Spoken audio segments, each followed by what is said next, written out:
आदरणीय महान भावो, राम भद्राचार्य जी ने जो महर्षि स्वामी दयानंद सरस्वती की भूल बता करके उन्होंने मधुमक्खी के छत्ते पर अपना हाथ लगा दिया है।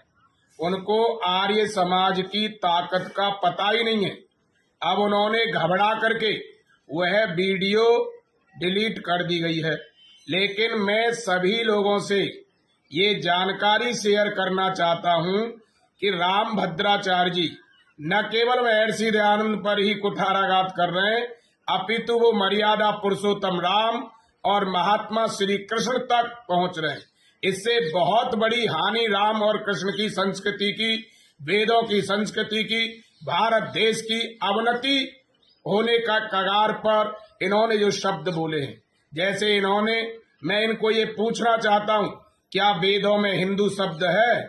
मैं ये पूछना चाहता हूं। इन्होंने कहा कि माता सीता की आयु विवाह के समय 6 वर्ष थी। ये वैदिक वांग्मय का, वैदिक मान्यताओं का एवं राम और कृष्ण की संस्कृति पर एक कुठाराघात है। महात्मा जनक के ऊपर एक बहुत बड़ा प्रहार है कि जो अपनी बेटी की 6 वर्ष की आयु में शादी कर रहा है। इन्होंने तमाम प्रकार की बातें कही हैं। महर्षि स्वामी दयानंद सरस्वती पर इन्होंने कहा है कि राम और कृष्ण काल्पनिक हैं, जबकि महर्षि स्वामी दयानंद ने पठनीय ग्रंथों में वाल्मीकि रामायण और व्यासकृत महाभारत को रखा है। उन्होंने अपने कालजयी ग्रंथ सत्यार्थ प्रकाश में श्री कृष्ण को आप्त पुरुष तक कहा है। आप्त पुरुष उसे कहते हैं जिसने जन्म से लेकर के मृत्यु पर्यंत कोई भी गलती न की हो। निश्चित रूप से आर्यवीर दल उत्तर प्रदेश राम भद्राचार्य के इस कृत्य पर भर्त्सना करता है, निंदा करता है और यह उनसे चैलेंज करना चाहता है, या तो आप माफी मांगिए वरना आर्यवीर दल उत्तर प्रदेश चित्रकूट आकर के आपको घेरेगा और आपको ये शब्द वापस इसलिए लेने पड़ेंगे क्योंकि आपने एक ऋषि को छेड़ा है, राम और कृष्ण को छेड़ा है।